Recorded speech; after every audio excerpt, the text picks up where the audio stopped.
One of my most anticipated games here at Gamescom, fresh games that are showing for the first time, is Borderlands 2, and I caught up with Anthony here, who's the writer on the game, and I understand they locked you in a room with the game designer. Is that true? Yeah, they locked me in a room with the creative director, Paul Helquist, and we hashed out the story together to make sure that it would actually, intertwine with the gameplay rather than being like, gameplay section, sit here for 20-minute cutscene. Gameplay section, sit here for 20. And then we showed it to Jeremy Cook, the art director, Paul, and Mikey Newman. They gave some feedback, and it's the story of Borderlands 2 is much like the story of Borderlands 1, meant to be something that is not going to infringe upon the player's agency. It's all about, if you want to experience the story, you can, and it's going to be very focused on the missions you're going to be doing. You're always going to feel the presence of the story, but if you don't want to experience it, if you don't want to, sit down and pay attention to every little bit of detail, you don't have to. We're not going to have a lot of interactive cutscenes, or sorry, of non-interactive cutscenes. We're not going to sit you down and make you watch something or anything like that. So for the players who played the previous main characters and who enjoyed their stories, what can they expect from these characters in Borderlands 2? I think you'll actually be excited to sort of see them more as three-dimensional characters when they're NPCs, because when you're playing as them, they have personalities and they're cool and you like them just from being inside their shoes and using their skills and stuff, but you only sort of get to hear their battle dialogue and their one-liners. Now that 5 years have passed since the first game, and now that they're NPCs that you get to interact with, you'll sort of see how their personalities have changed, who they are as people, what their relationships are. When you meet Roland, you'll be able to see, well, how does Roland interact with Lilith? What's Mordecai been doing? What's Brick up to now? And hopefully you'll be very surprised where some of them have ended up, and it'll be fun to sort of hang out with them. And you mentioned how they were basically, you just put in your shoes and you saw it from a first-person perspective in the first game. But how are you switching that up for the second game for the new characters? Do you want to give them more personality, or are you sticking to the same recipe?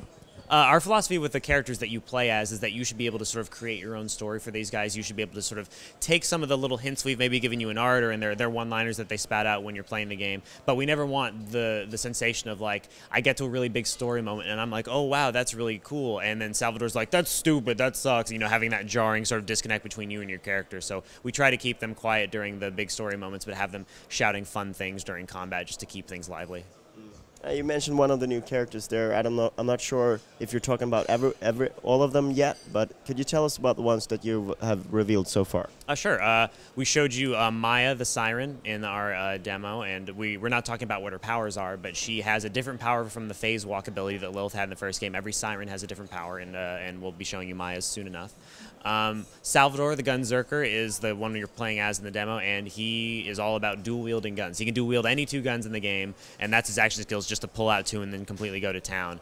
And he's a ridiculous amount of fun. He's the guy. He's the one for the guy who just loves guns and is maybe. And the cool thing about him is that he pulls out two guns, and it seems like, oh, that's not a very strategic character. And to some extent, yeah, if you want to just be a mindless killing machine, you can. But there's also a lot of depth to his skill tree. Like, he has this one skill called Overheat, where the longer you hold down the trigger, the faster your fire rate will get. So you might change from oh, I'm just the guy who uses shotguns or whatever, to now I actually want machine guns with really big clips so that I could just forever and just totally Arnold out and be even more powerful.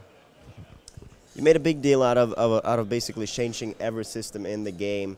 Could you go through a little bit about what you feel that the players will benefit most from in the changes that you made? Sure. The environments have had a complete overhaul. You won't just be in desert areas. You'll see the Arctic tundra. You'll see the grasslands. The gun system, I think, will be one of the most exciting for players of the first game and just newcomers as well, because we had 87 bazillion guns in the first game, and those were awesome. But we took them even further because now they look much more different from one another. You'll be able to see the manufacturer parts that have made them up, and they fire much different. So as you saw, the Vladoff miniguns, they sort of are slow to spin up, and then they get really fast. That we call the bullet hose. The TDR guns, when you reload them, you throw them like grenades. The bandit guns just have very large clips. The Torg guns, every single shot from a Torg gun is an explosive gyrojet rocket. And having that actual difference in terms of the way they fire will be even more interesting when you combine it with all the statistical differentiation that you had in the first game. So no two guns will look the same or feel the same even when you've got all that statistical variation added in there. It's going to be awesome. And I think one of the main components that made Borderlands such a success was the cooperative play. But you tweaked a few things to make it a better experience for players so they can play together even better. Could you go through those? Well, we've added the ability for split-screen games to go online, which was never in the first game, but our community really wanted it, so we added that in. We've got even more sort of co-op multiplayer stuff we'll be talking about in the future, but it's a really big priority for us because the first game was so fun in co-op, obviously, and yeah, that's one of our big priorities. And I understand that there will be better quest alignment, so you don't have to, you're not stuck in different places, and you can still play together. Yeah, we're still working out the specifics of how we're going to accomplish that, but fixing quest eligibility issues is very high on our list. And for fans who spend hundreds of hours in the first game, will there be any sort of perks to that when you start playing Borderlands 2?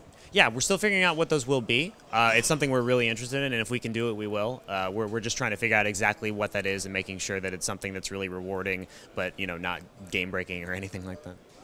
So I heard a date, fiscal 2013, that you're aiming for. Where are you at in development right now, and how's the code feeling back home and when you're trying it out? It's actually fiscal 2012, which includes part of 2013. But it's feeling great. It's cool because I've been talking to the QA guys who are driving the demo and stuff, and they say it's one of the most fun games to actually playtest. And it's very easy to playtest a game and then it gets old, but evidently the code is solid, and just the mechanics are there's so much emergence within the systems. The AI is doing so many crazy things like calling for backup, running for cover. You can blow arms off loaders, and the surveyors are coming and reconstruct their arms. It's such an emergent game full of all these cool systems that it always plays a little bit differently. So it's been a lot of fun to just, every time we get a new build, to just run in and test stuff out, and it's always been really cool. Really looking forward to it. Thank you very much for your time. Thank you. Thank you.